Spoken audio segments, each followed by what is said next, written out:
Ini surah Al-Anbiya ayat 42.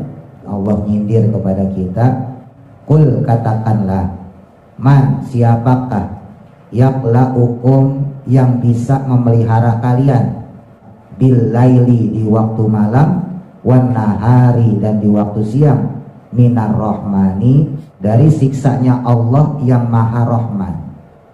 Kemarin disebutkan bahwa kalau seseorang memakai pengawal saja, ibarat raja gitu atau bos, bisa dijaga majikannya, bosnya atau rajanya itu ya pas tatapan gitu kan. Tapi misalnya ketika bosnya masuk rumah atau seorang raja ketika dia masuk istana, siapa yang bisa jaga? Bos tadi atau raja, di mana saja dia berada itu dijaga sama Allah. Dan hebatnya lagi, kalau pengawal itu dibayar, sementara Allah yang menjaga kita siang malam tanpa digaji. Kita cuma disuruh sama Allah ibadah. Itu pun untuk supaya dapat sayangnya Allah, cintanya Allah. Artinya secara nggak langsung ibadah yang kita lakukan itu kembali kepada kita. Makanya sibuklah dengan ibadah kita sendiri. Jangan sibuk ngurusin ibadah orang lain. Adapun 72 golongan dari 73 golongan yang terpecah tadi berada di dalam bahaya. Wa firqatun, dan adapun golongan najiyatun yang selamat, satu golongan yang selamat, wahum adapun mereka itu ahlus sunnati wal jamaati, yaitu kaum ahlus sunnah wal jamaah. Nah masalahnya orang khawarij ngakunya ahlus sunnah wal jamaah, orang murji'ah ngakunya ahlus sunnah wal jamaah, orang mujasimah ngakunya ahlus sunnah wal jamaah. Nah ini pentingnya ngaji supaya tahu mana sih ahlus sunnah wal jamaah yang benar, karena mereka sama-sama mengaku ahlus sunnah wal jamaah.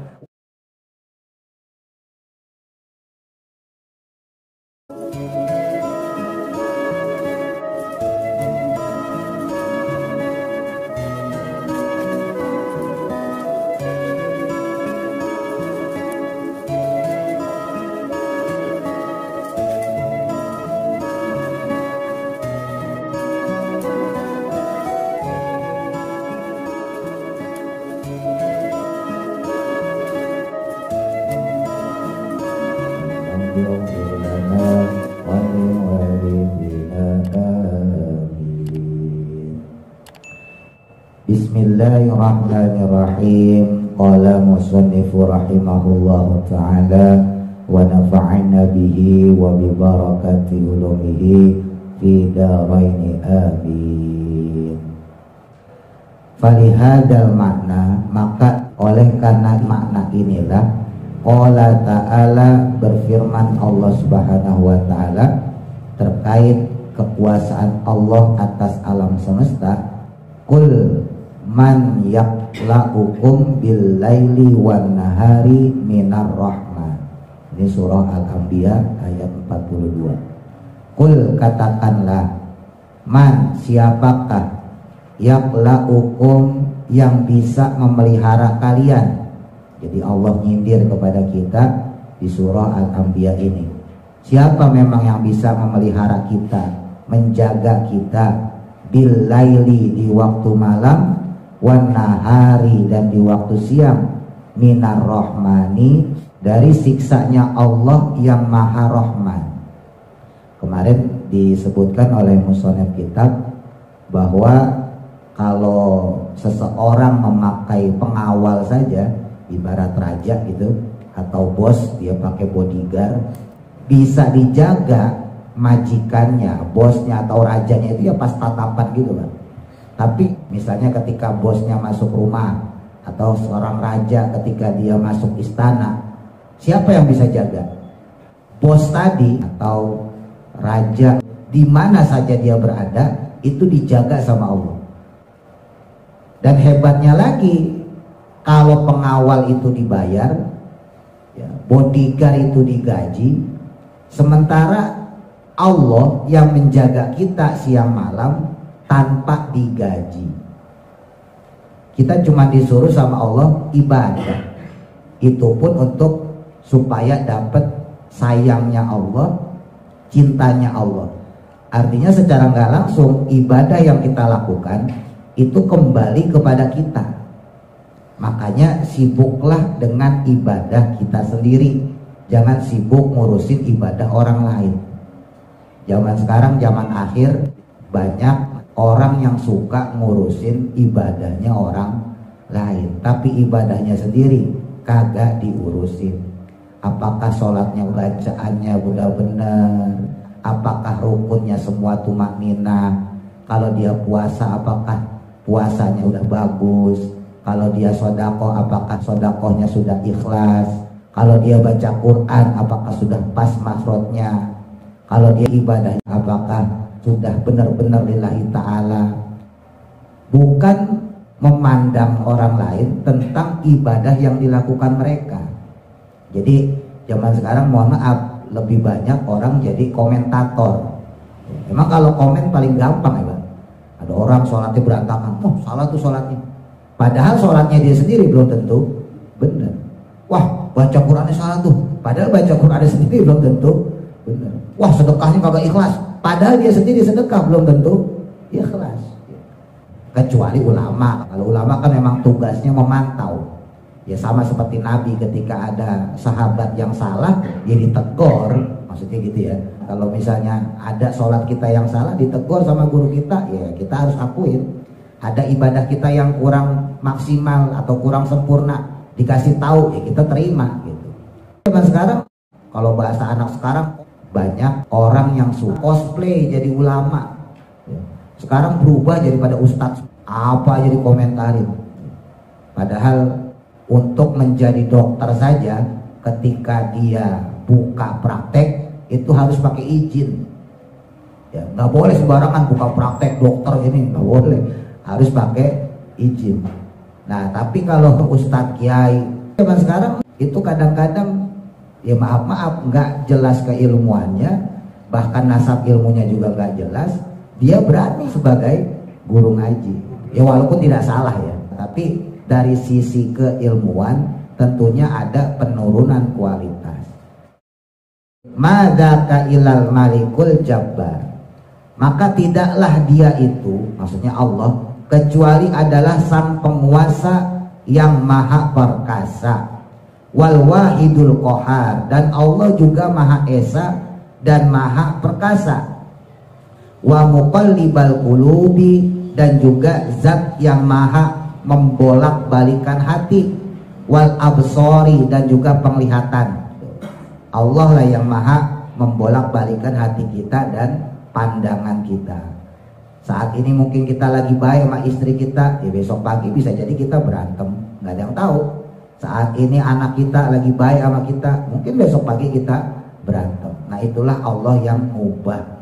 Wal mutalla'u, dan Allah juga maha mengetahui alat domairi, atas berbagai hal tersembunyi. Wal asrori, dan juga rahasia hati. Ini hebatnya Allah. Allah mengetahui hal yang tersembunyi dalam diri kita. Apa tujuan kita di sini? Ya, apakah benar kita karena ibadah atau karena hanya sekedar meluangkan waktu atau sekadar perlarian misalnya, atau sebagai bentuk pamer supaya dibilang soleh dan sebagainya. Allah tuh tahu. Dan tentunya itu semuanya bakal kita pertanggungjawabkan di akhirat. Ya. Kalau sekarang kita melakukan kebaikan, ya di akhirat kita juga dapat kebaikan. Tapi kalau kita melakukan keburukan, ya di akhirat juga kita mendapatkan keburukan.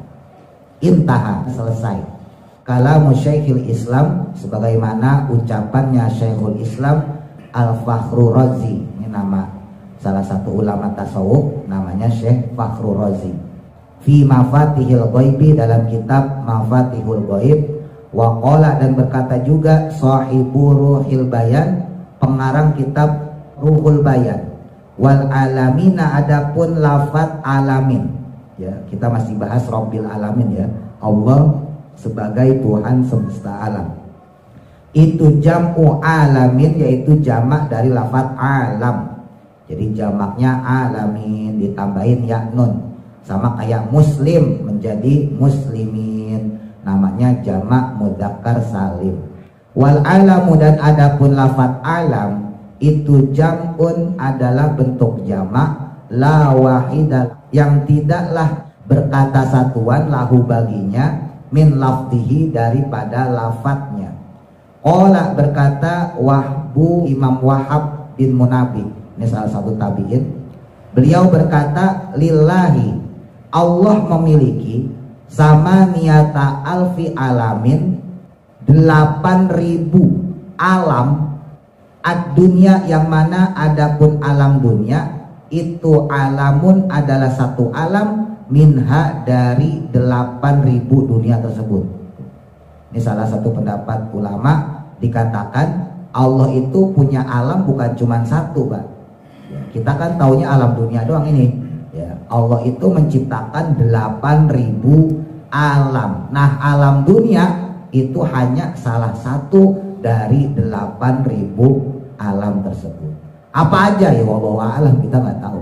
Nggak usah diurusin juga. Nah, ini kan cuma ilmu aja, pengetahuan supaya kita tahu bahwa Allah tuh bukan cuma nyiptain alam dunia.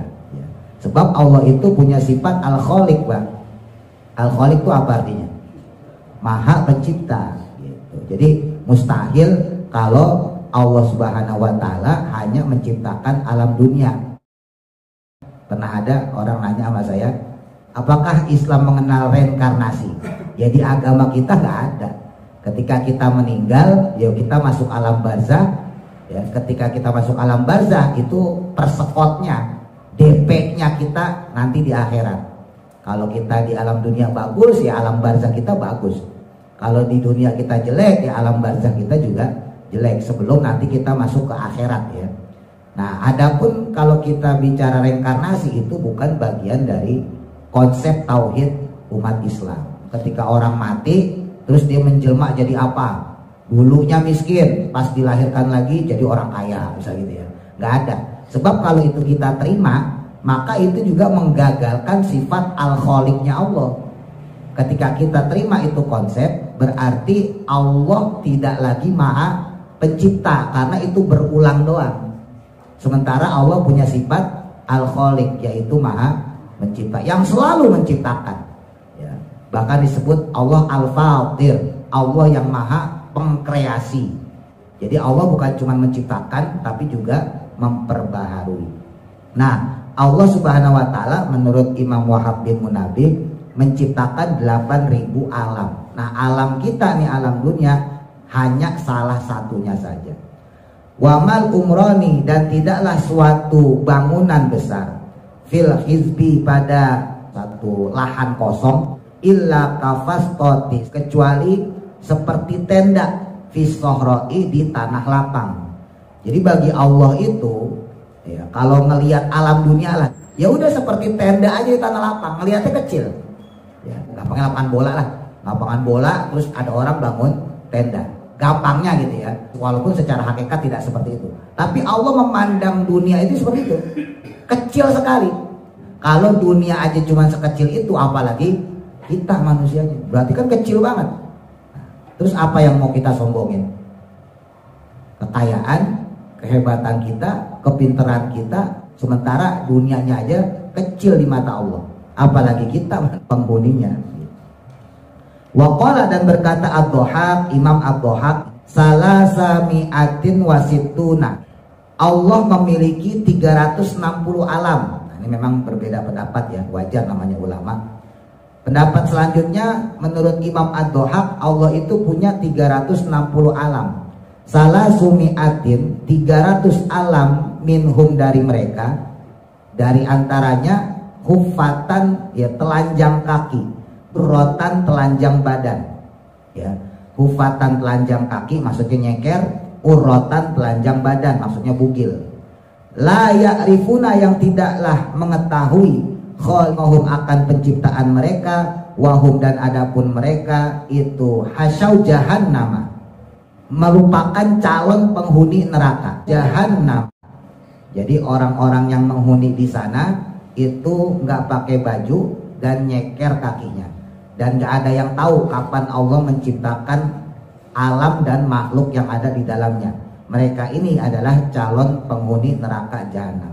Wasituna, sedangkan yang 60 alamnya lagi, ini versi Imam Ad-Dohak ya, yang mengatakan alam itu ada 360. Sedangkan yang 60-nya lagi, ya alaman, adalah alam lainnya, yalbasuna, yang mana mereka berpakaian, asyaba, akan pakaian atau baju, marrobihim, yang pernah bertemu mereka, Zulkarnaini, yaitu Nabi Zulkarnain, wa kallamahum, dan pernah berbincang pula Nabi Zulkarnain dengan mereka. Ini Nabi Zulkarnain bukan nabi yang wajib diketahui ya Pak, dari 25 nabi. Ini konon beliau itu berada satu zaman dengan Nabi Ibrahim, dan beliaulah yang membangun tembok Ya'juj Ma'juj. Namanya Nabi Zulkarnain. Beliau ini diberikan kemampuan oleh Allah, salah satunya adalah bisa melihat makhluk lain selain manusia yang pada umumnya. Manusia tapi bukan manusia pada umumnya. Jadi bukan jin Pak ya. Kalau jin kan dekaruan ya, makhluk halus. Ini mah manusia seperti kita, tapi tidak seperti pada umumnya. Sebagaimana Rasulullah, kalau Bapak masih ingat, di tafsir Yasin itu sempat ditemukan dengan penduduk Gunung Qaf. Masih ingat gak dulu? Di tafsir Yasin ada tuh. Rumahnya semuanya nggak ada pintunya, karena mereka saling percaya. Ya, mereka kalau panen mengambil secukupnya. Jadi walaupun 1 hektar yang dibutuhkan misalnya cuma setengah hektar, ya udah yang dimakan cuma setengah hektar, 1 hektar dibiarin. Kalau mereka pengen makan daging, diambil juga secukupnya. Mereka punya kambing misalnya 10, dia butuhnya cuma 1, ya udah yang dipotong cuma 1. Itu salah satu kehebatan penduduk Gunung Qaf. Tempatnya di mana wallahu alam, cuma Nabi yang tahu waktu itu, karena dibawa oleh malaikat Jibril. Jadi ada manusia lain sebetulnya selain kita yang ditutupin sama Allah. Kita nggak tahu. Ya itu juga salah satu ciptaan Allah. Sekali lagi bukan bangsa jin ya, karena kalau bangsa jin ada lagi nanti. Ini pendapat para ulama lainnya.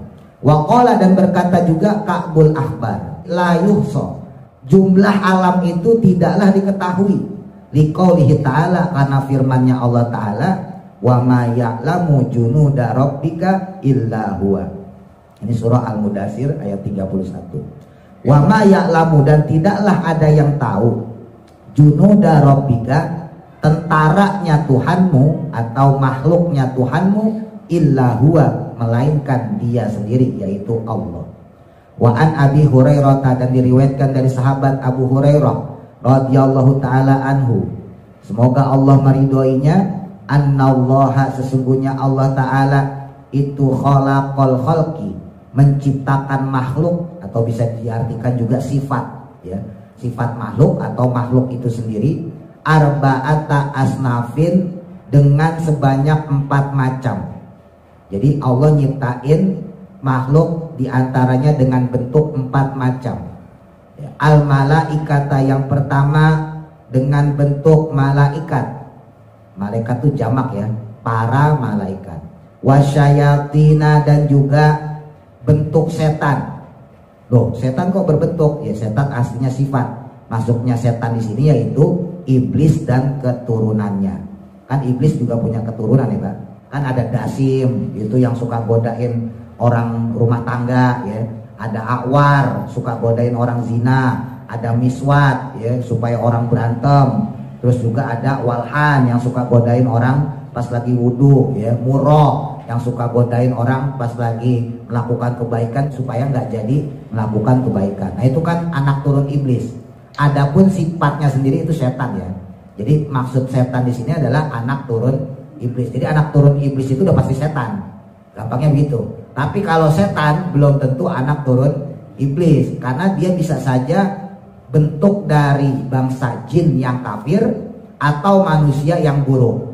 Jadi jin itu juga berpotensi jadi setan, atau manusia yang buruk itu juga berpotensi jadi setan. Makanya disebutin dalam surat An-Nas tuh, kemarin sempat kita singgung, alladzi yuwaswisu fi sudurin nas, yang membisikkan ke dalam dada manusia rasa khawatir, rasa was-was, rasa males. Siapa tuh? Minal jinnati wan nas, dari golongan bangsa jin dan bangsa manusia. Jadi setan yang dimaksud dalam kitab ini maksudnya adalah anak turun iblis. Adapun secara umum setan itu adalah sifat. Siapa yang melakukan hal keburukan di antara bangsa jin dan manusia itu masuk kategori setan. Wal jinna, dan kemudian yang ketiga bangsa jin. Wal insa, dan yang keempat yaitu bangsa manusia. Summa ja'ala, kemudian Allah menjadikan haulai, akan mereka semua itu asyrota ajzain, menjadi 10 bagian.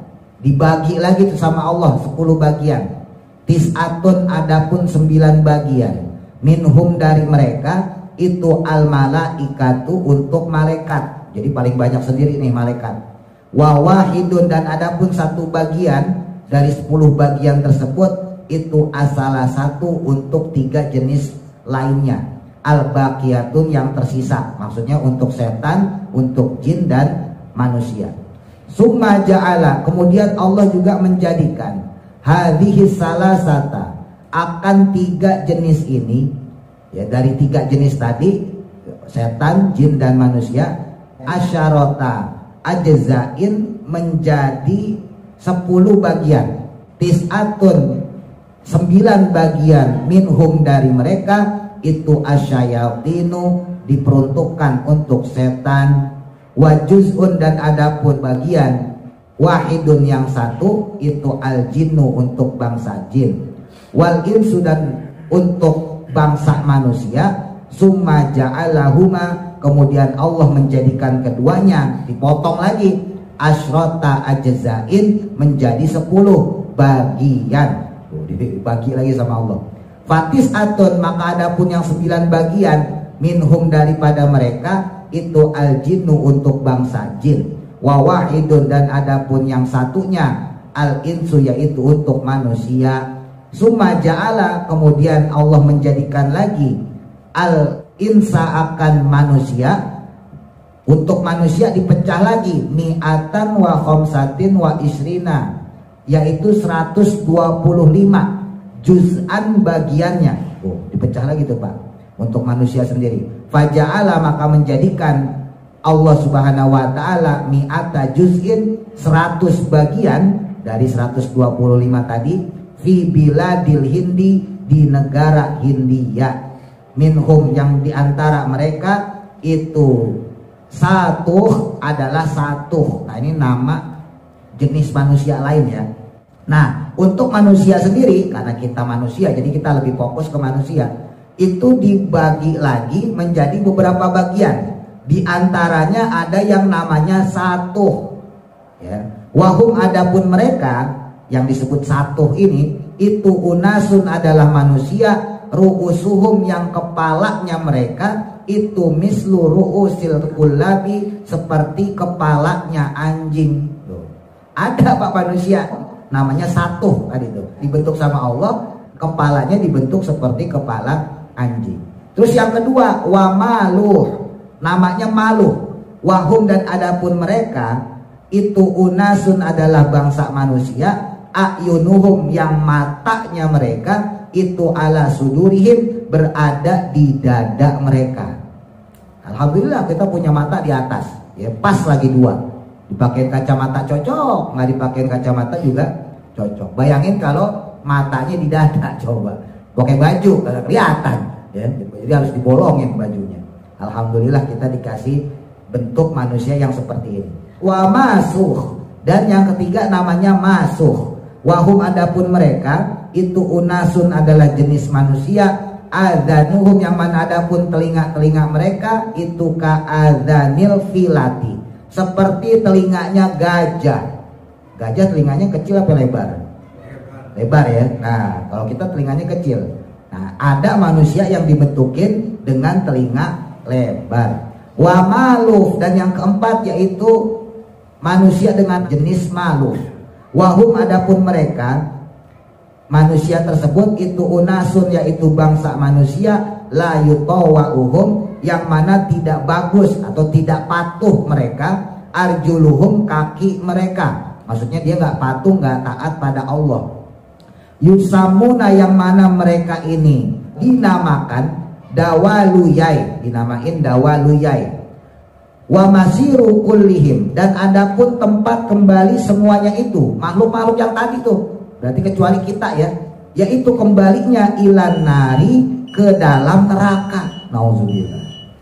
Kalau kita belum ada kepastian ya Pak, bisa masuk neraka, bisa masuk surga. Kalau imannya ditahan, insya Allah kita masuk langsung ke dalam surga. Kalau ada keburukan, ya masuk neraka, ya diselamatkan, dimasukkan ke dalam surga. Nah tapi kalau mereka nih yang jenis tadi, itu sudah diplot sama Allah, diponis sama Allah, masuk langsung ke dalam neraka.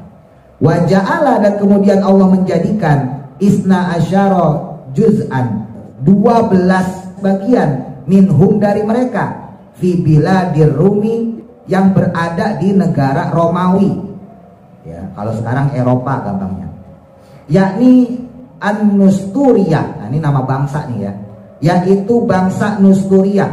Konon bangsa Nusturiyah ini nenek moyangnya bangsa Yunani atau bangsa Afrika.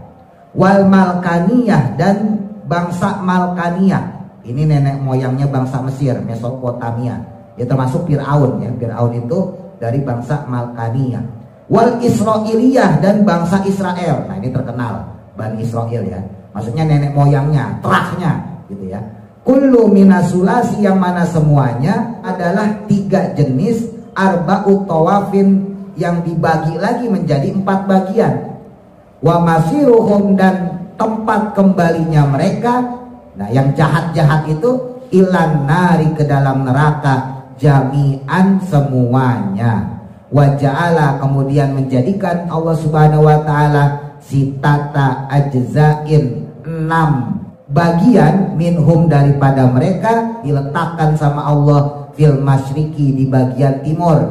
Wa ja'ala, dan kemudian Allah menjadikan pula sitata ajzain, 6 bagian lagi, fil maghribi, di arah barat atau di wilayah barat.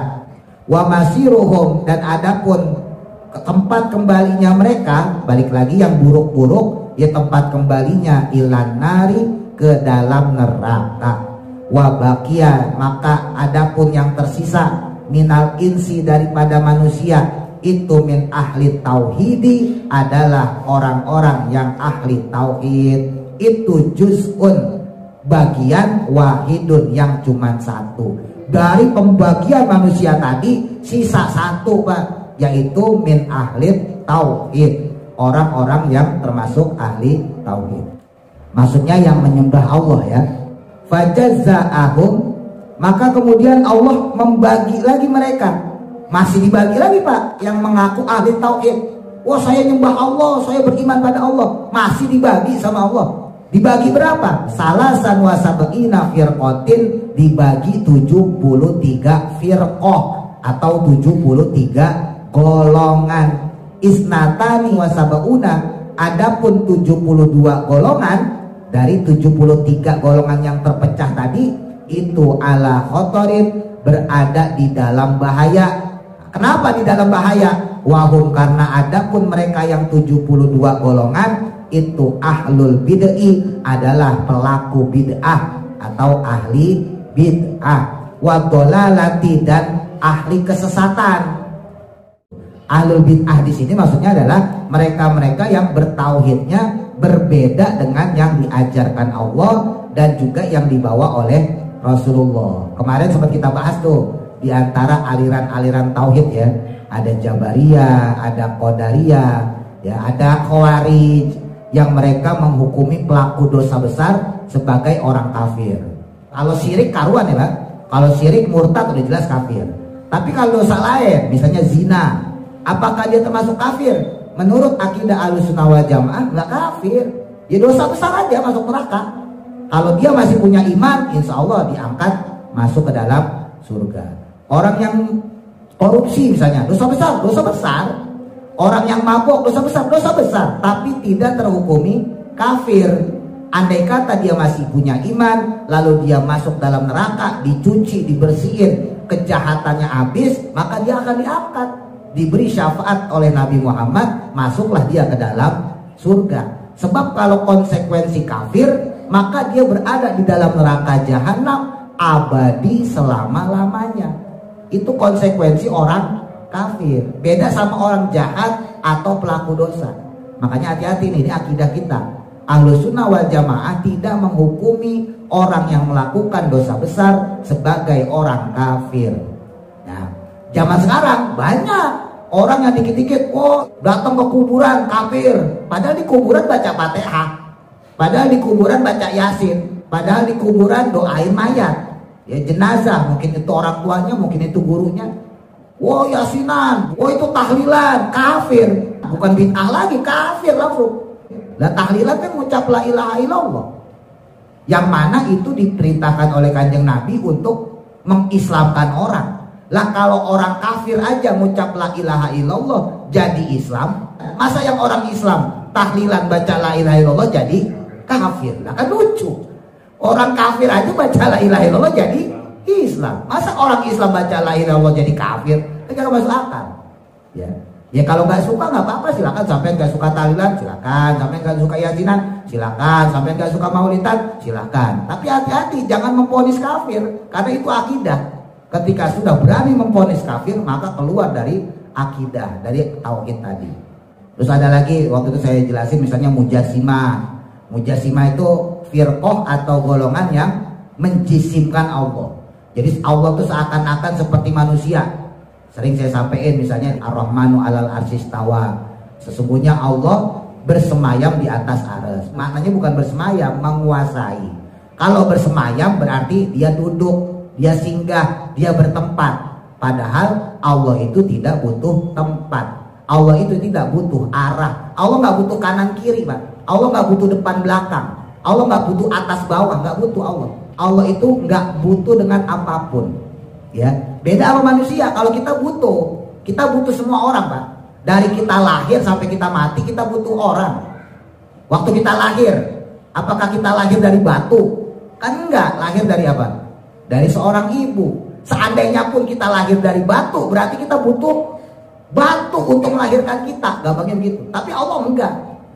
Allah tidak beranak dan tidak diperanakan, kan gitu. Nanti kita mati juga begitu. Mati butuh bantuan orang. Ya supaya kita dimandiin, dikafanin gitu ya, dan seterusnya. Nah, jadi ada paham yang namanya Mujassimah. Mujassimah itu menjisimkan Allah. Jadi Allah dianggapnya punya tangan, punya kaki, jalan, duduk di atas singgasana, megang, dan seterusnya. Ada lagi paham yang antaranya yaitu wahdatul wujud, yaitu menjadikan manusia bersatunya dengan Allah. Kalau di Jawa disebutnya manunggaling kaula Gusti. Jadi manusia itu bersatu dengan Allah. Jadi ketika dia sholat lagi jadi Allah. Ya, ketika dia lagi sedekah dia lagi jadi Allah. Nah, itu tadi ya, terpecah menjadi 72 golongan yang termasuk ahlul bid'ah dan dolalah. Jadi ahlul bid'ah itu bukan yang tahlilan, bukan yang yasinan, bukan. Wa firqatun, dan adapun golongan najiyatun yang selamat. Satu golongan yang selamat, wahum adapun mereka itu ahlus sunnati wal jamaati, yaitu kaum ahlus sunnah wal jamaah. Nah, masalahnya mereka juga ngakunya ahlus sunnah wal jamaah. Nah, itu pentingnya ngaji. Makanya orang Khawarij ngakunya ahlus sunnah wal jamaah, orang Murji'ah ngakunya ahlus sunnah wal jamaah, orang Mujassimah ngakunya ahlus sunnah wal jamaah. Nah, ini pentingnya ngaji supaya tahu mana sih ahlus sunnah wal jamaah yang benar, karena mereka sama-sama mengaku ahlus sunnah wal jamaah. Wa hisabuhum, dan adapun perhitungan mereka, hisabnya mereka itu Allahi ta'ala, ada pada Allah ta'ala. Maksudnya apa? Yaghfiru liman yasha wa yu'adzibu man yasha. Yaghfiru, mengampuni Allah, liman bagi orang, yasha'u yang dikehendakinya, wa yu'adzibu, dan mengazab atau mensiksa Allah man kepada orang, yasha'u yang juga dikehendakinya. Wafil hadis, nah ini hadisnya masyhur. Dalam suatu hadis ya populer, ini muttafaq alaih ya, jadi disepakati ulama hadis. Inna bani Israila, Nabi bersabda, sesungguhnya Bani Israel itu tafarraqat, terbagi atau terpecah, ala sintaini wasabaina firqatan, dengan 72 firqah, 72 golongan. Bani Israel terbagi atau terpecah menjadi 72 golongan. Wa tafarraqa ummati, kata Nabi, sementara terpecahnya atau terbaginya umatku itu ala salasin wasabaina, menjadi 73 firqatan golongannya atau firqahnya. Kulluhum, yang mana setiap dari mereka itu finnari, masuk dalam neraka, illa firqatan wahidatan, kecuali kelompok yang satu. Qalu, maka berkata sahabat bertanya pada Nabi, man hiya ya Rasulullah, siapakah satu golongan yang selamat itu? Qala, maka menjawab kanjeng Nabi, itu man adalah orang, hum yang adapun mereka, itu ala ma'ana, berada atau berdasarkan apa-apa yang ada padaku, alaihi padanya, maksudnya memegang sunnah kanjeng Nabi. Bukan cuma sunnah kanjeng Nabi, tapi juga wa ashabi, dan berada atau berdasarkan pada dalil sahabatku. Makanya disebut ahlus sunnah wal jamaah. Ahlus sunnahnya berarti merujuk pada kanjeng Nabi, jamaahnya merujuk kepada para sahabat. Sebab yang kita lakukan dalam hal ibadah ya Pak, itu ada partisipasi sahabat. Jadi nggak bisa dihukumin bid'ah, dikit-dikit bid'ah, nggak bisa. Sering saya sampaikan, Al-Quran itu baru dibukukan di zaman Sayyidina Utsman. Di zaman Nabi nggak ada Quran dibukukan, Pak. Kitab Quran tuh yang kita punya tuh nggak ada. Sahabat itu dulu baca Quran pakai apalan, ya, pakai lembaran atau pakai pohon. Zaman dulu sahabat bacanya gitu di depan Nabi. Nah, kalau kita mau ngikutin sunnah, baca model kayak begitu. Ya, kalau kita hafalan kulhu doang, kuliah aja muter-muter. Ya, makanya ada wal jamaah. Nah, keputusan sahabat kemudian mengkodifikasi Quran. Dibentuklah Quran menjadi satu mushaf. Itu pun belum ada harokatnya, titiknya. Belum ada. Di zaman Sayyidina Ali baru dikasih titik. Itu belum ada harokatnya. Kemudian di zaman Khalifah Umar bin Abdul Aziz baru dikasih harokat. Disempurnakan lagi dikasih ayat. Disempurnakan lagi oleh Imam Qiraat Sab'ah yang 7 dikasih tanda waqaf. Jadi banyak banget itu, prosesnya panjang. Kalau kita cuman yang ngomong ahlus sunnah, ya beralih ke Rasulullah, ya baca deh Quran tuh pakai hafalan. Baca deh Quran tulis pakai daun, baru dibawa ke mana-mana itu. Itu baru ahlus sunnah. Tapi kagak pakai wal jamaah. Terawih itu siapa yang modif itu? Ya Sayyidina Umar. Dulu disebutnya bukan terawih, nama terawihnya aja itu juga dari ulama. Rasulullah nyebutnya qiyamul lail fi Ramadan atau qiyamur Ramadan, salat malam Ramadan. Yang bahasa terawih itu bahasa ulama. Kan masyhur kan, malam pertama Rasul salat, Sayyidina Abu Bakar nanya, "Ya Rasul, lagi salat apa? Saya mau salat malam Ramadan. Boleh gak ikut?" Boleh, jadi jamaah. Besokannya ada Sayyidina Umar, Sayyidina Utsman. Wah, itu lagi sholat tuh Sayyidina Abu Bakar. Sholat apa Abu Bakar? Sholat qiyamul Ramadan. Ikut boleh nggak? Tanya aja Nabi, boleh nggak? Boleh. Akhirnya malam kedua sholat. Besoknya makin banyak. Umar, Utsman, Ali pada ngumpul. Rasulullah kagak keluar sampai subuh. Rasulullah mau sholat subuh, sahabat nanya, "Ya Rasul, malam kemarin 3 kali engkau sholat qiyamul Ramadan. Tadi malam kami kumpul pengen ikut sholat bersama engkau ya Rasul." Apa kata Nabi? "Saya khawatir sepeninggal saya kalian menganggap sholat Ramadan atau yang kita kenal dengan istilah sholat tarawih dianggapnya sebagai sholat wajib, makanya saya gak mau berjamaah." Itu jelas loh, itu terjadi sampai Rasulullah wafat. Jadi zaman dulu orang sholat tarawih sendiri-sendiri Pak. Sampai di zaman Sayyidina Abu Bakar orang sholatnya masih sendiri-sendiri. Nah pas zaman Sayyidina Umar ngelihat alangkah indahnya kalau mereka ini sholat dengan satu imam. Maka ditunjuklah salah satu sahabat disuruh menjadi imam. Sejak saat itu di zaman kekhalifahan Sayyidina Umar, sholat tarawih dilakukan berjamaah terus sampai sekarang. Saya habisin ya.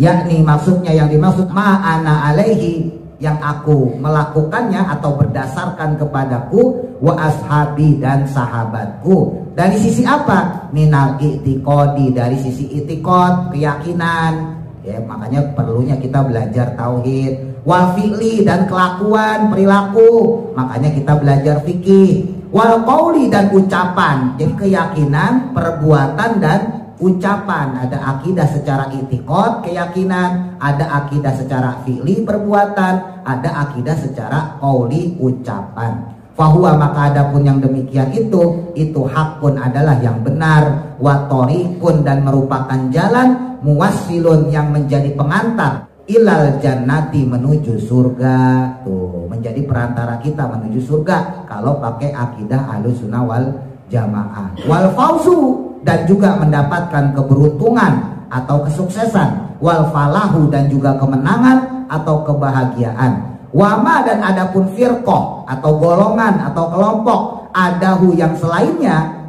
itu batilun, batil, jelas nih ya, itu akidah sesat. Wa thoriqun, dan adapun jalannya, yaitu ilan nari, menuju api neraka. Nauzubillah. Mudah-mudahan kita diselamatkan dari firqah ajaran-ajaran sesat. Terus mudah-mudahan kita istiqomah dalam akidah Ahlussunnah wal Jamaah. Mudah-mudahan manfaat. Al-Fatihah. A'udzu billahi minasy syaithanir rajim. Bismillahirrahmanirrahim. Alhamdulillah.